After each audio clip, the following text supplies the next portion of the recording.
آیا میدونستید چت جی پی تی مدل های مختلفی داره که هر کدومشون هم برای یه کار خاصی طراحی شدن؟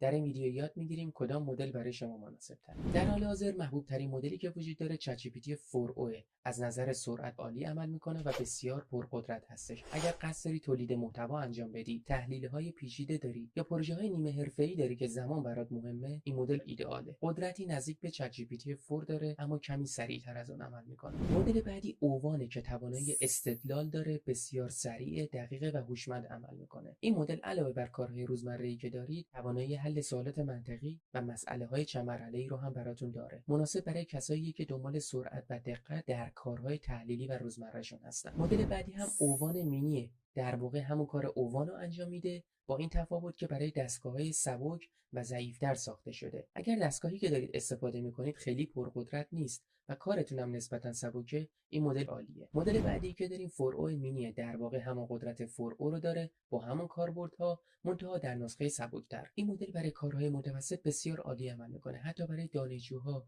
یا افرادی که با محتواهای علمی سر و کار دارن، گزینه بسیار ایدئالی محسوب میشه. و میرسیم به قدرتمندترین نسخه چت جی پی تی که تا الان برای کارهای سنگین طراحی شده، چت جی پی تی 4. این مدل برای برنامه‌نویسی‌های پیچیده، تحقیقات علمی یا مسائل چندلایه عالی عمل میکنه. اگر به بالاترین قدرت، دقت و استدلال احتیاج دارید، این مدل برای شما ساخته شده. یکی از جدیدترین و جذابترین مدل‌های چت جی پی تی مدل کنوس هستش.